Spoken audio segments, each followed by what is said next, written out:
Namaskar. Hello and welcome to P Guru's channel. I'm your host, Sri Iyer. Joining me today is Nikunj Trivedi, President of Kona, and we're going to talk about a new survey which has some really bad implications for Hindu Americans. I'm sorry to put the plot out, reveal the plot at the beginning itself, but we are going to take a look at what are the reasons for this and why a divisive law like SB 403 is very dangerous. I know, things are already in the motion in California. The senators couldn't be more blind, couldn't be more deaf, and except for a few individuals. But that's what it is. A lot of education needs to be done. And this is our attempt to try and educate you, the viewer, as well as anybody who's watching this video, that this could be a huge, huge issue for Hindu Americans living in the United States. Let's welcome Nikunj Trivedi ji. Nikunj ji, namaskar and welcome to P Guru's channel. Namaskar. Always great to be back here. Thank you so much, sir. It's a pleasure having you, Nikunj. So you have been doing this work for a few weeks, at least, getting together this data, collating it, and now you have a presentation to share with our viewers what you have found. Take it away, sir, and regale us what is exactly going on. What are the implications of laws like SB 403? Yeah, absolutely. And just before we start the quick presentation, I wanted to just kind of give a background as to why this is a concern. Because you mentioned earlier there are some very serious implications. The survey findings, we fear that will confirm the things that we were concerned about. That these types of laws will lead to racial profiling, targeting, stereotyping, targeted enforcement, and overreach of government. Because as you will see, the data shows how Americans think about caste. So in a typical jury, let's say if there's a caste discrimination case, you say that you can see that a jury will be impaneled, and this jury will contain ordinary Americans who are from the different walks of life. So a diverse group of Americans in California, let's say, will be selected. Similarly, anyone who's going to be enforcing these policies, they're going to be regular Americans who may be enforcing these policies, whether it's at the universities or in California via SB 403. So the concern is, would these juries and would these enforcement officers or enforcement administrators reach a fair verdict or a fair judgment given their understanding about caste and the dynamics around caste and things like that? So that was the background of the survey, and so let's dive into it. Let me present this. Here we go. So the survey is called An American Understanding of the Survey of the American Understanding of Caste. It's a survey of 1,500 diverse Americans from all walks of life. So different age groups, different sexual backgrounds and orientations, different geographies, things like that. And this survey sample we got the sample from YouGov. YouGov is a nationally recognized, sort of internationally recognized statistical survey company used by various policymakers, media houses. The Carnegie Endowment for International Peace, when they did their survey, they used the same YouGov agency to collect the data and stuff. So we're gonna, we use the same, get a group and created the survey of 1,500 Americans. So again, as I mentioned to you, caste, basically people have said in the US that caste has been essentially ubiquitous. In the United States, there's this widespread discrimination. That's what people are saying. SB 403, Senator Wahab basically said there's grave caste discrimination. Of course, California is looking at SB 403, which can have far-reaching impacts, not just for people in California, but people in the United States. One of the biggest, apart from just plain anecdotal evidence, the biggest data point has always been the 2018 survey done by Quality Labs, which is deeply flawed, openly Hindu-phobic, and we'll see a couple of things around that in a little bit. And this has been the base of many university policies, many of these conversations around caste in the United States. Now, as I mentioned before, two important points for people to keep in mind. If there's a trial, there will be a jury of ordinary Americans to decide the case. Would they be able to reach a fair verdict? And then any policy implementation and enforcement would also be carried out by Americans from all walks of life. Now, would they be able to enforce the policy without bias or prejudice? Their understanding and sort of thinking about presumption of guilt against certain religious groups and ethnic groups like Hindu Americans and people of Indian origin. So this is what we are really, we had surveyed. That was our concern. Let's talk about some of the quick key findings.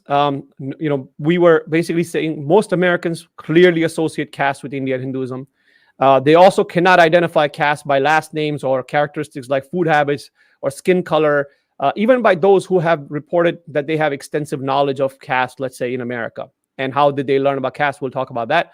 A clear majority of people first learned about this system from their middle and high school social sciences. So think about that, right? All the way from your middle school, you have learned a certain idea about caste system and its association, etc. Most Americans think there are only 4 castes. And this is a really important point, because there are thousands and thousands of castes. And in 2011, the government of India did a survey that put the number of castes, subcastes, clans, etc., at 4.6 million. Now, this is in the Deccan Herald. It's an actual article that I pulled. I had no idea that this many different subgroups existed in India. So 4.6 million versus 4. Now, if you look at generational cohorts, right, whether you're looking at millennials or looking at like baby boomers, etc., Gen X, the results are only varying slightly. So we know that this is across the board. And what's also interesting is millennials report, they say personal experiences, but their quote-unquote personal experiences is learned through social media and WhatsApp, basically, as their source of knowledge. So while they say they may have personal experience, it's really experience through learning via social media. So let's look at this. So here's the first graph. Look at the countries associated with caste. Interestingly, 60% of people associate caste with India, and by virtue, Hinduism, because Hinduism is the largest religion in India, by far, and therefore association here is given with India and Hindus. So 60% of Americans surveyed, associate caste with India, and thereby Hinduism. What I wanted to show here is real quick. This is a caste locator question and answer session. This is from the Caste 101 webinar / workshop / articles that Equality Labs has put out. So they'll say, how do you find social location questions? What is your family's last name? What religion do you practice? And then they have, all these different things. So for example, they have Dalit, Bahujan, Adivasi answers, and then Savarna answers. So remember, they're basically saying that Dalit Bahujans will have a certain answer, while Savarnas will have certain answers. So if you look at the last names, they give you a list of last names. Even Christian last names are considered Dalit, Bahujan, etc. here. And then I think it disappeared. Sorry. No worries. No. Yeah. I think he wanted to highlight my question. Yes. I have a question for you right here. Let's go back to the slide, please. Back to the slide. Yeah. Right on the first row, I have a problem. The problem is like this. Tenmuri Soundara Rajan. Yes. Right? This is the lady who says that she's a Dalit Diva. Soundara Rajan is a name that is used by just about every caste and community in India, including the ones they hate the most, Brahmins. What kind of nonsense is this report, sir? Yep. And it'll get better. Don't worry. So look at the last names. So they have a list of last names, right? And I'm prefacing this because the next couple of slides are really important, because this is the background. This is what they train you when their Caste 101 training happens. And so they give you this slide, this chart. Now look at this. What religion do you practice? Okay. Now Buddhist, Ravidasya, Christian, atheist, and some Hindus. But in general, and look at this, what they say. Hinduism is not a safe space for us. We are not recognized equal before God. I think, there is a Sanskrit word for phonus bolonus. It's called kashmalam. I see this no different from that. Go ahead. Yeah. And then it says Savarna answers, Hindus, Sikhs, and other traditions emphasizing purity. Okay, so now other traditions, of course, they don't list which other traditions, but as we know, more than 80%, 85% of India's Muslims belong to the quote-unquote lower castes. So this is actually statistics that is out there. I'm not making that up. But what does your family associate with, Dalit Bahujan friends? So there are other things. Do they eat meat? Yes, we are very proud of meat-eating tradition. We eat beef, cabbage meat, etc., etc. And then on the right side, they say Savarna answers, no, and sanctimonious about vessels, plates, and even being present around the eating of meat. Now, this piece is very important because in Seattle, as well as in other places, there have been people who have claimed that I have been discriminated because I eat meat.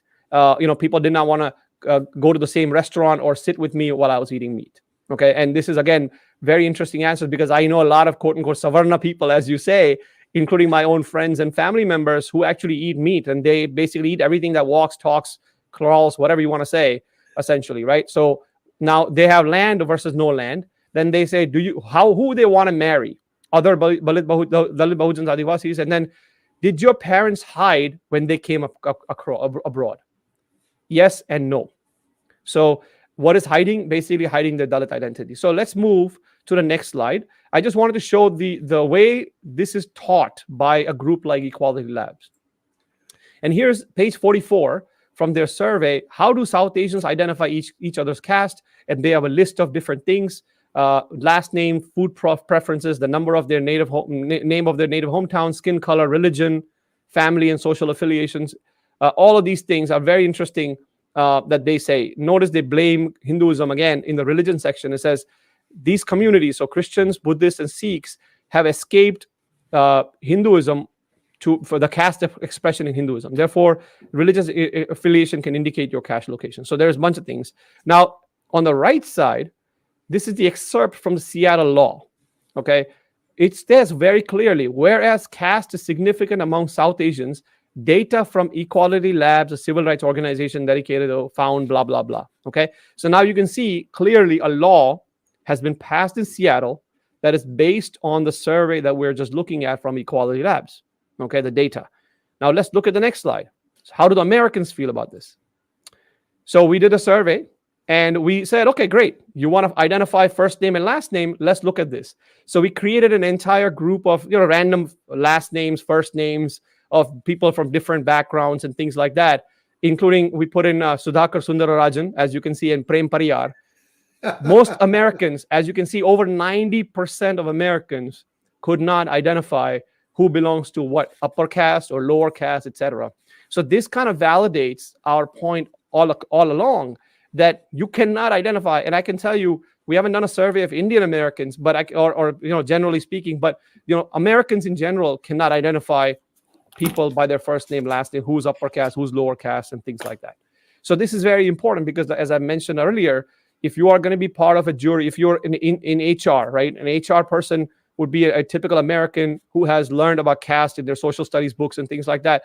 But if they were going to be enforcing a policy, can they identify someone's first name and last name and say, hey, you're upper caste, you're lower caste? And then what about people like who are atheists? For example, our the Cisco person, Sundar Iyer, who was an atheist, he was presumed to be Brahmin and therefore prosecuted, right? So that's really important. Now let's look at the next one. Can you identify caste with food preferences, educational level, skin tone, hair texture, et cetera, et cetera? And again, you can see none of the above. Over 60% of Americans could not identify caste based on different attributes. And remember, this is what Equality Lab said earlier. How do you identify someone caste? Maybe by their skin color, by their dietary habits, by their first name, last name, different things. So you can see most Americans cannot identify somebody based on those preferences. Similarly, and this was very interesting, we just randomly said, how many castes would you identify? So we picked 4 or 5 categories, 4 castes, 50 castes, 1,000 castes, more than 2,000 castes. And again, back to the point, over 60% of Americans could not identify caste. And out of the people who can identify the caste, they overwhelmingly said there are 4 castes. So, which is very consistent is what you learn in American social studies textbooks. You see the pyramid that you see in BBC on their website or anywhere else that you see in American textbooks or American media. So over 60% of Americans could not say how many castes there are, but the ones that were able to actually say something about it, they were only able to identify 4 castes. They're saying there are only 4 castes. And as I mentioned earlier, there are thousands of castes. The 2011 survey, Indian survey of the census, identified over 4.6 million castes, subcastes, clans, groups, etc., etc. So completely different understanding. Now, here's an interesting thing about what is the general knowledge about caste, and this is where we are.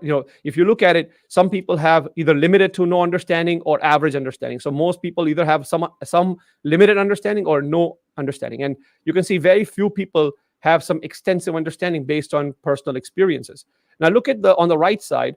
Same thing with cohorts, right? When you look at different cohorts, as I mentioned earlier, the awareness of caste is very similar on average or limited across all cohorts. So you look at the baby boomers, Gen X, Gen Z, millennials, etc. You can see that the awareness is very, very uniform, which means average or limited.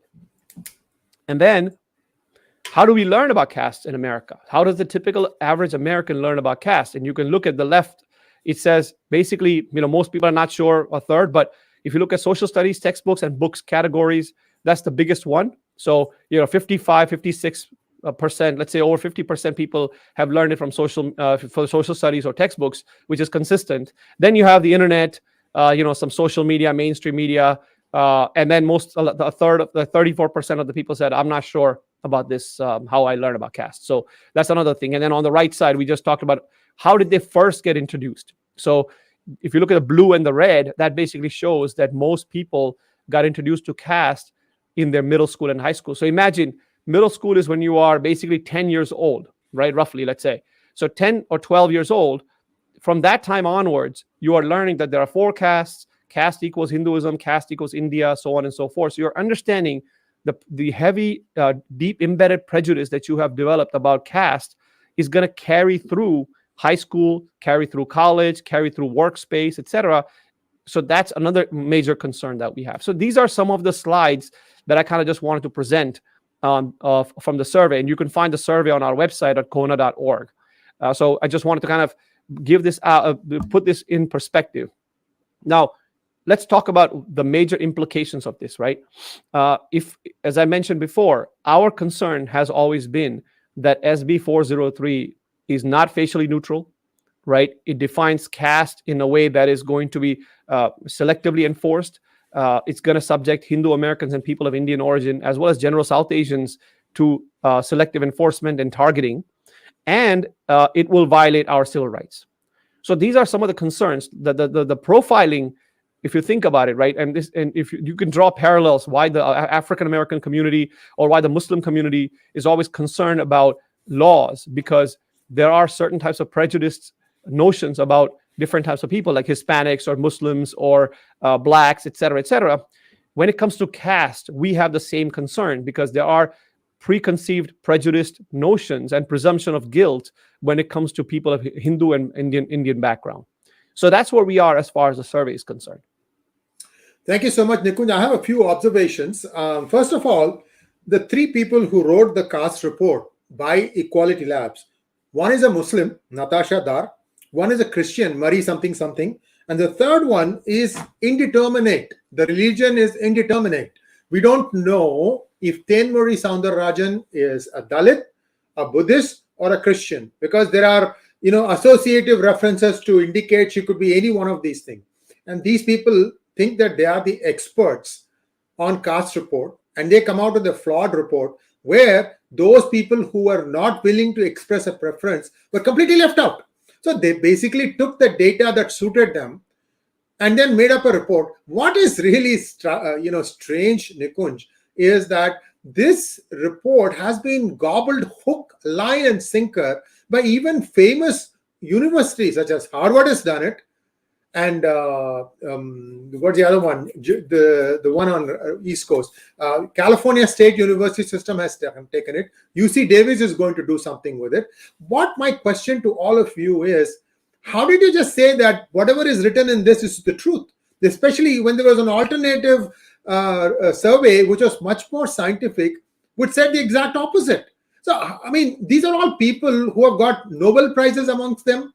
They have done some fundamental stuff in science. These are the boards and regents. These are the ones who are sitting and deciding this stuff. How did you come to this conclusion that this report is right? I'm really baffled. Nikunj, if you have some insight into this, please let me know how these people decided that this was right.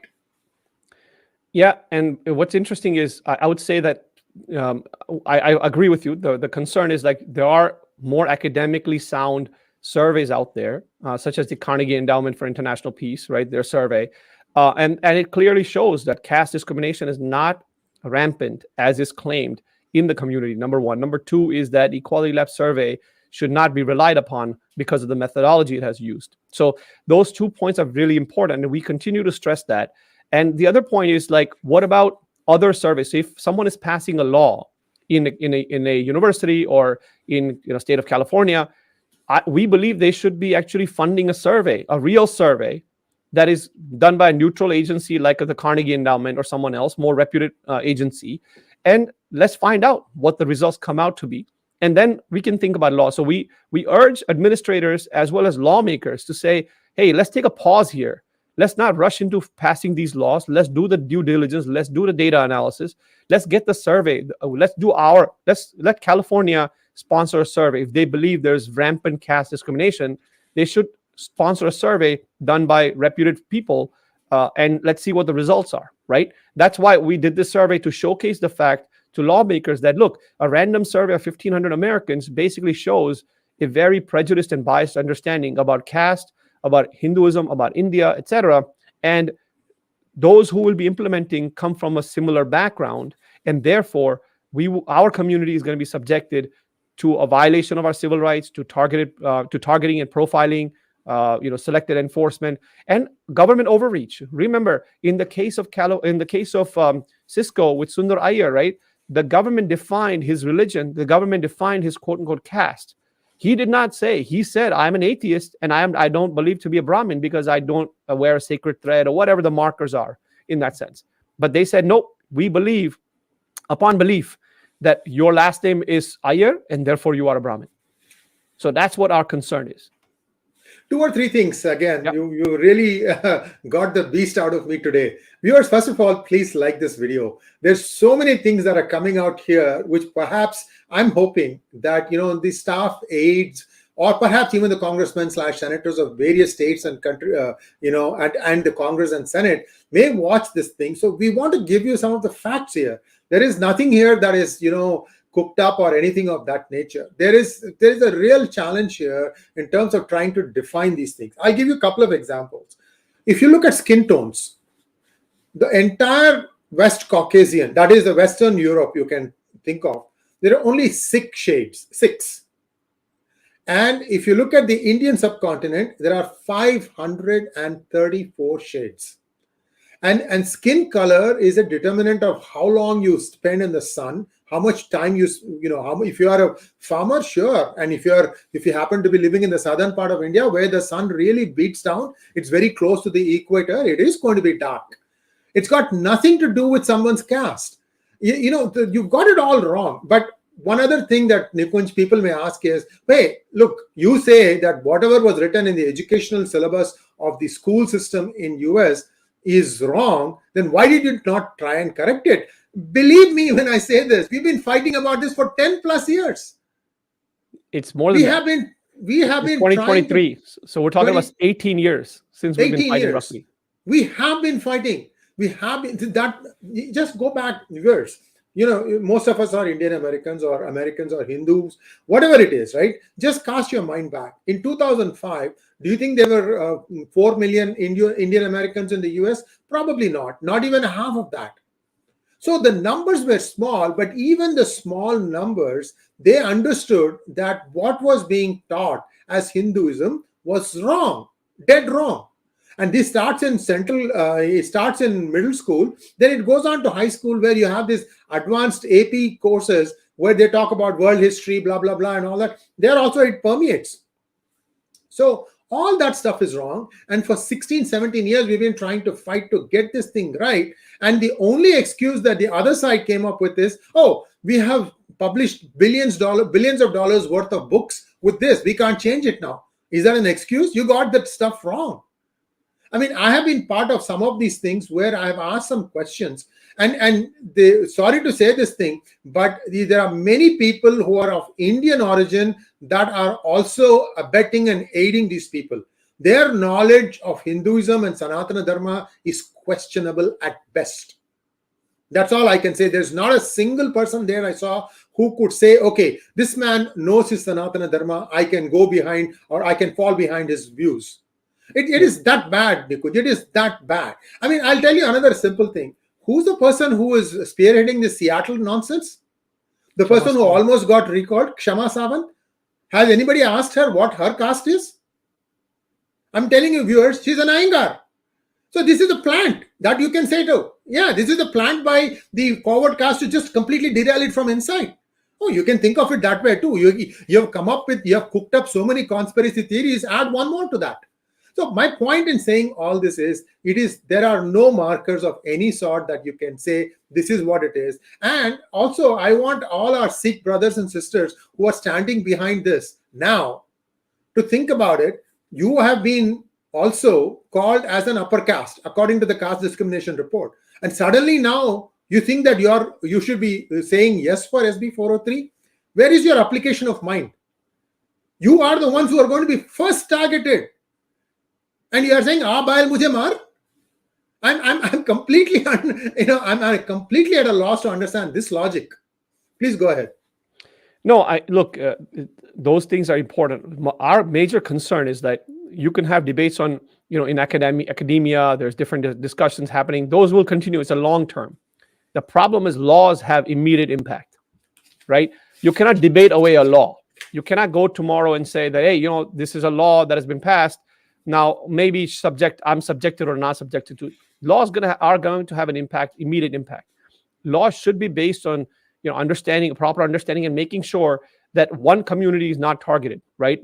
Civil rights laws in America are neutral in terms of facial and application, right? So facially neutral and neutral from an application perspective.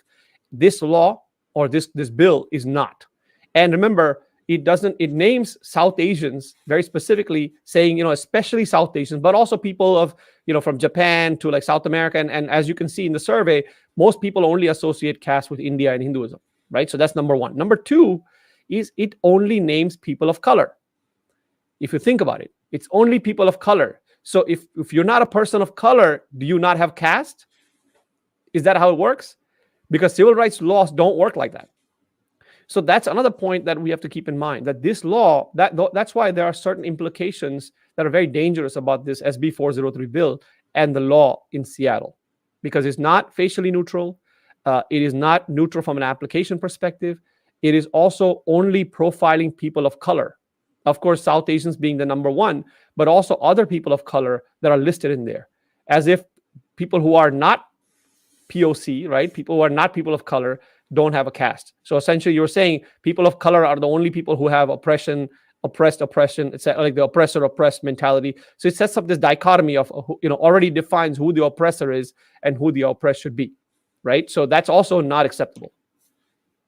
One other interesting observation that I wanted to make was Harvard University. Just take a specific university, and I think it applies to many Ivy League universities. 8 universities, very, very, it's hing daba. Hing daba, asa fotida. There is no hing left, but the smell still exists. That's what it is. But anyway, Harvard University has also passed caste discrimination laws, except that Harvard itself discriminates against South Asians. There's a lawsuit in Supreme Court winding its way through. Did you, Nikunj, you're aware of that lawsuit, right? Against Asian Americans. There's, I think, UNC and Harvard, both. Yeah. And this is now many years old. They don't want to have that thing, heard, because it means that Harvard and many other universities actively discriminate to make sure it's not your ability, it's not your SAT score. They have a certain template. They want to have only 20% of a particular ethnicity.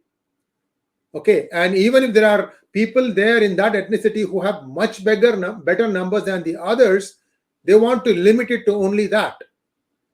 And then they have legacy admissions, where if your father had gone to Harvard, you automatically get a ride in. I mean, what sort of a nonsense is this? But anyway, that is what it is. That lawsuit is still winding its way through. I think America should be the last country to talk about discrimination when it itself was built on discrimination. Just my 2 cents. Go ahead, Nikunj, if you want to add to that, then we can take up some questions.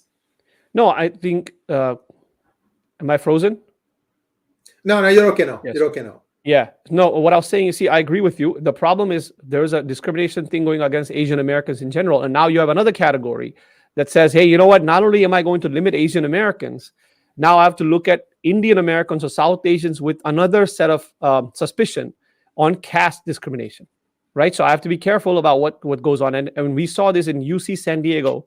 The Ethnic Studies Department actually has put out a statement that we intend to hire only Dalits and Muslims. because we don't want to hire caste supremacists. So that's how And they're actually framing you it. all know who teaches at UCSD Ethnic Studies Department, right? I have that video that I put out. Shaista Patel, rabid anti-Hindu. Go ahead, sir. Yeah.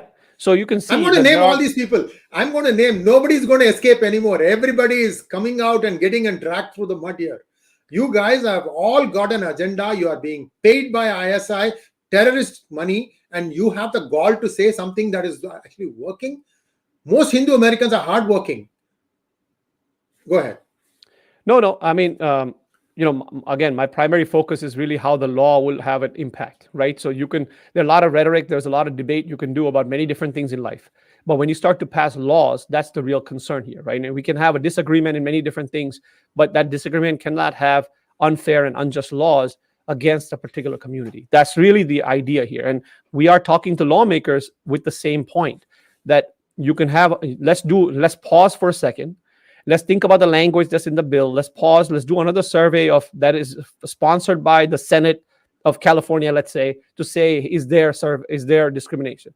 Let's not use a survey from a biased organization. Let's focus on a survey that is neutral. And let's see what the results come out to be.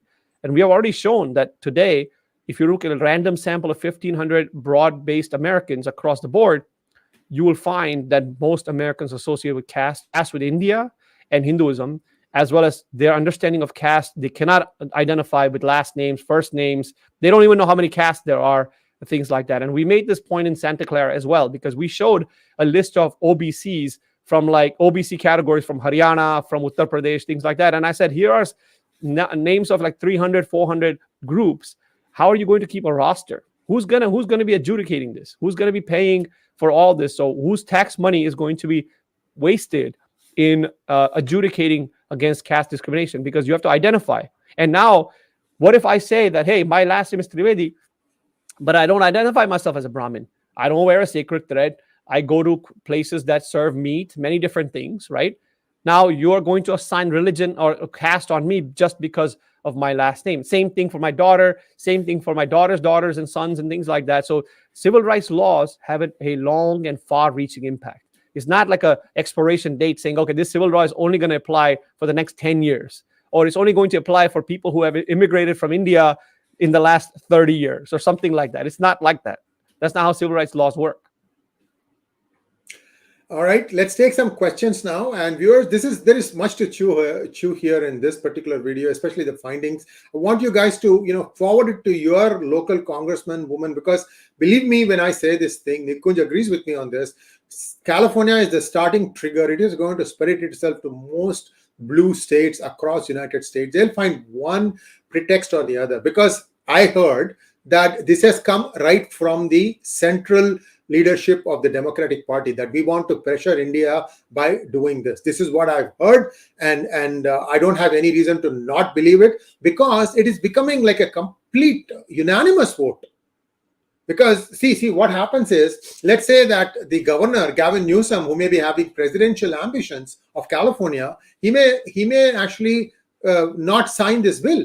But if both houses, Senate and the House of California, if both of them have more than 2/3 majority, which the Democrats do, unfortunately, they can overturn the governor's decision.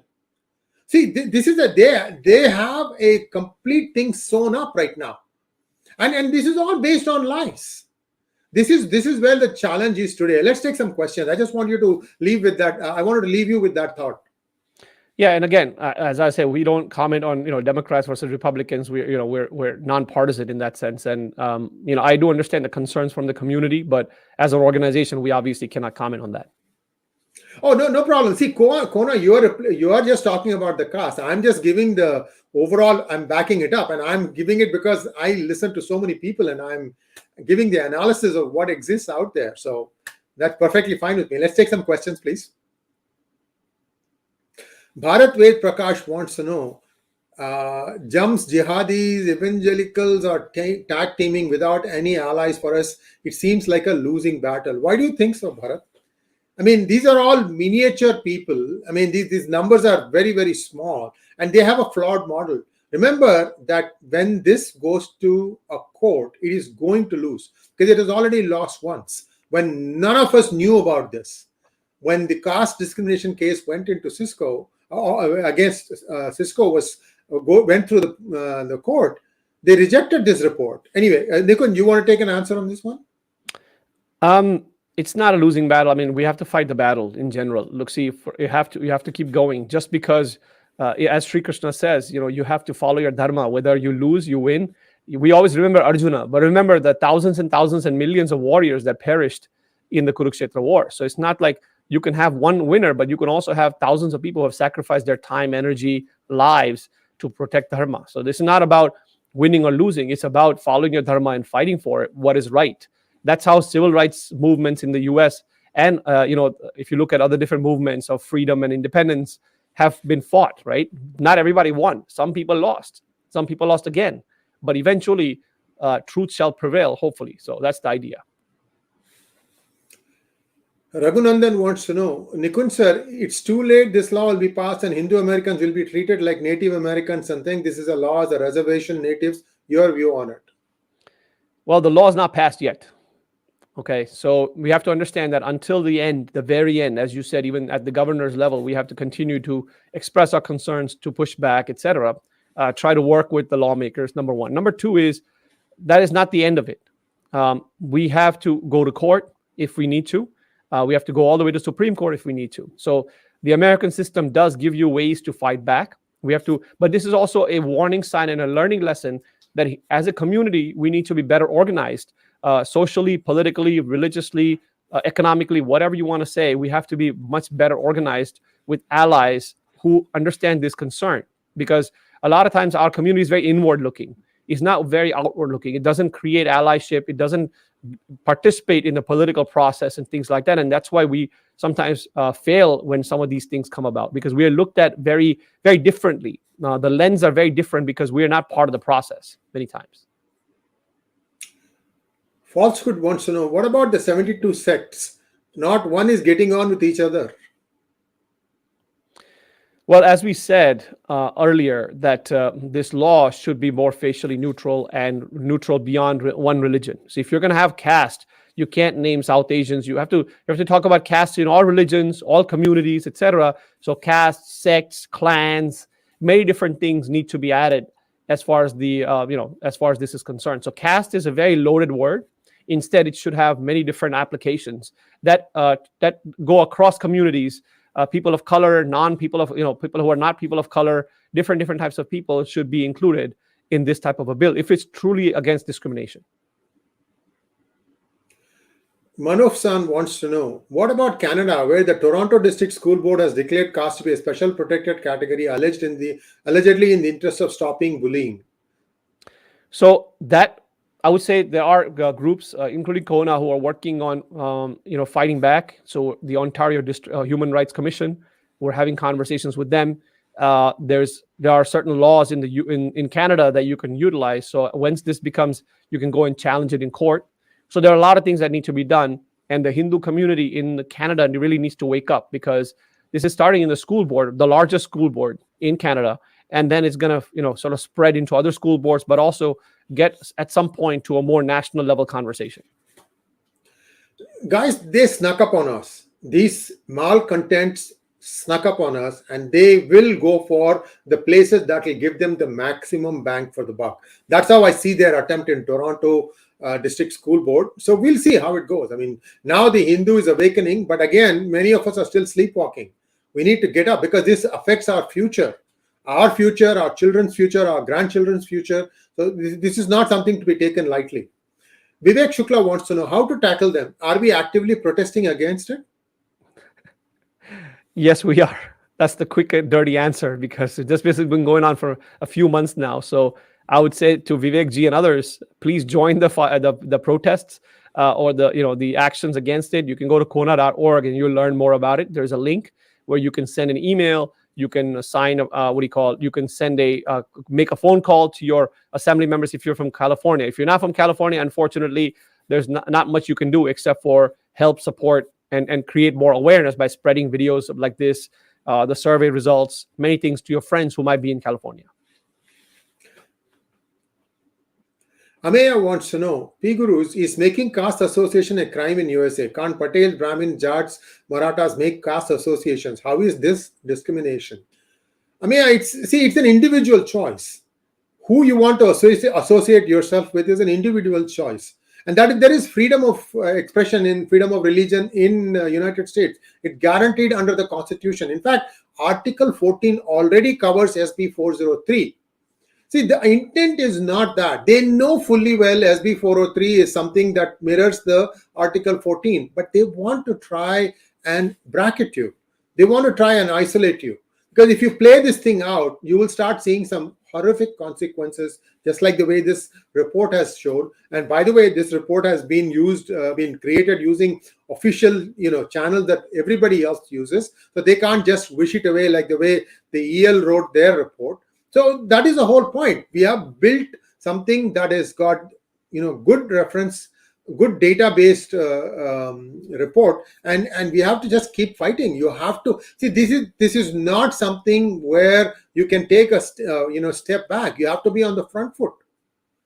Next question. I agree. In the US, you could be associating with just being a Brahmin doesn't mean anything, right? It's like it's your identity, your association, whatever you want to say. Being a Patel, you can't get rid of that, right? That's your association, that's your culture, whatever you want to say. But assuming that just because I call myself a Brahmin, I'm automatically casteist, that's the presumption of guilt that we're referring to, right? So all of a sudden, then that just translates into being a Hindu. So all of a sudden, once you're Hindu, you are, casteist, you are this, you're that, etc.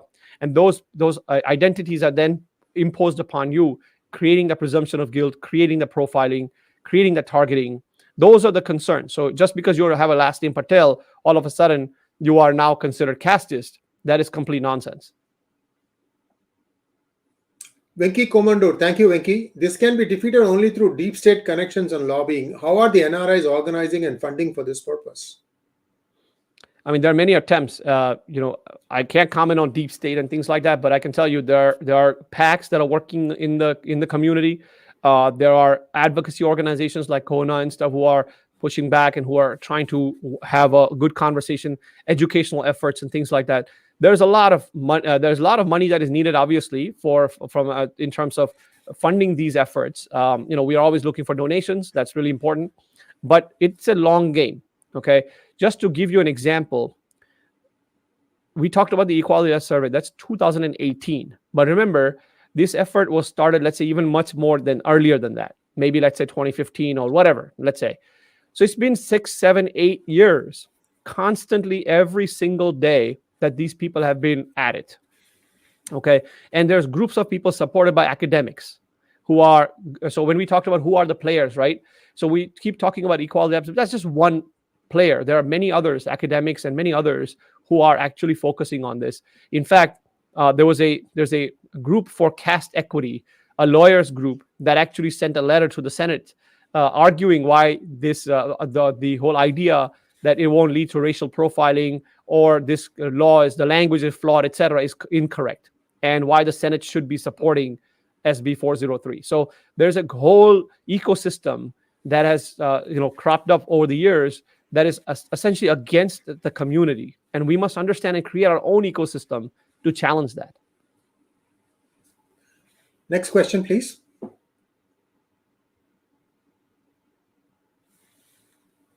Thank you, Maheshwar. That was a very generous donation. Next question, please. Ishan. Thank you, Ishan.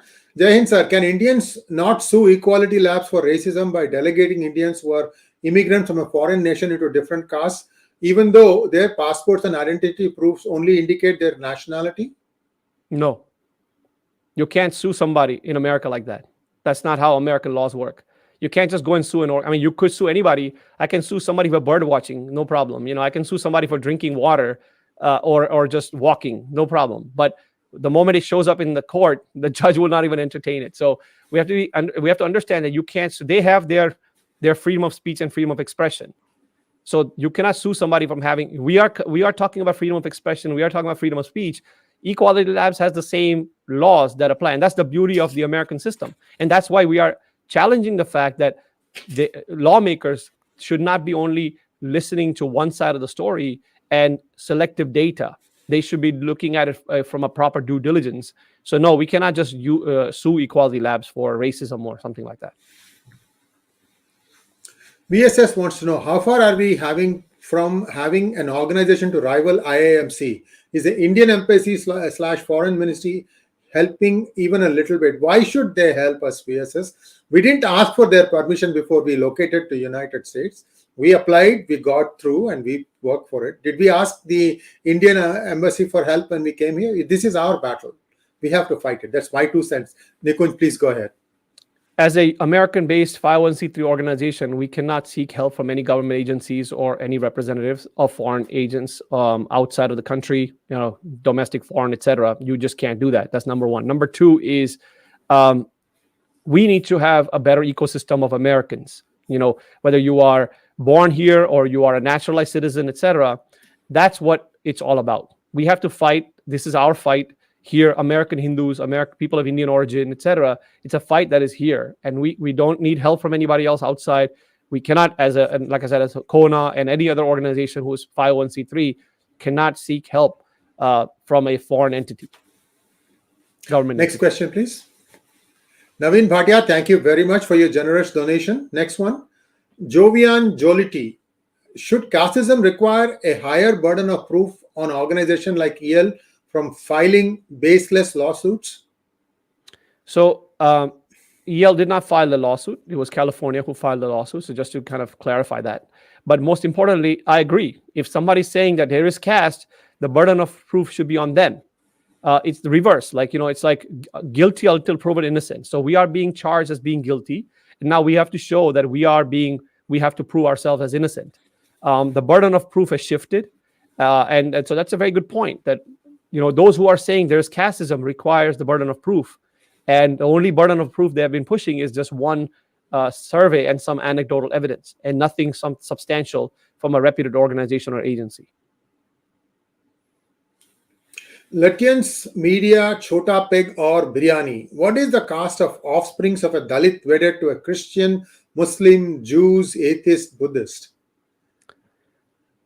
Good luck.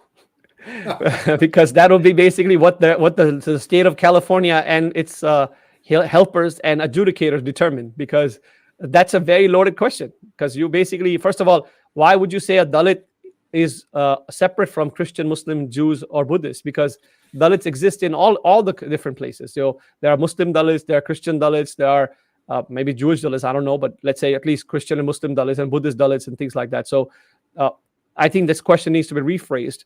What is the caste of a sort of a mixed race or mixed, group, a son or daughter offspring of a mixed group wedding in that sense, intercaste or interreligious, etc. that you want to say? And the answer would be whatever the state determines. Because in the case of Sundar Iyer, he said, I'm an atheist and I'm not a Brahmin, but the court still said, or they tried to.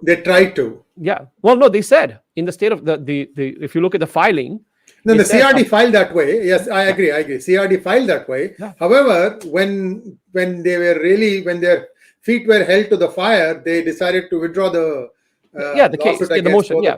No doubt. But I'm saying the state of California, the same group that assigned caste and assigned religion to Sundar Iyer will be the one who's going to be adjudicating this. And the Senator Wahab has made it very clear that she wants the CRD to adjudicate cases on caste discrimination. So it's the same group and the same department that's going to be working on this. All right. I think that's about it. Thank you so much, Nikunj, for taking the time out of your busy schedule. It's a working day today, but you still found time to come out and talk to us about this. And viewers, please like, share, and subscribe to our channel. Like Nikunj, we all have other jobs, and we are doing this because of the passion, because there is a lie being peddled. And this is being peddled. And like I said, I've been very, very forthright. This is coming from foreign countries. Those of you who are actually voting for these things, you are inadvertently helping some foreign interests destabilize United States. Trust me, this is going to come back and bite you also. Hindus are just the first guinea pig that they are trying out. So this is just my 2 cents. Donate to Kona at https://kona.org/donate. And they are a 501c3 organization. Every dollar you give will go towards a good cause. There is a lot of stuff to be done. And these kind of surveys take a lot of money, time, effort. And Nikunj, thank you so much. Again, if you want to make a pitch for donations, please do so, and then we can wrap it up. No, as you mentioned, this advocacy requires a lot of money. If we want to be organized, if you want to think about the future generations, you need to invest today, and that's going to propel things forward. So please go to kona.org and you can donate there directly, get involved, become a member. Many things you can do to join the movement and make a change. Change can happen only from us. We can talk about this all day long, we can cry about it, or we can do something about it. If we are true followers of Dharma, if we follow the Bhagavad Gita, we have to be people of action, the true karma yogis. And the only way to do that is getting involved and donating. If you don't donate, then don't, in the future, when these things are passed and nobody is able to mount a challenge, let's not complain because we did not do something about it. Thank you so much, Nikunj. And as always, a pleasure having you on our platform. Namaskar. Namaskar.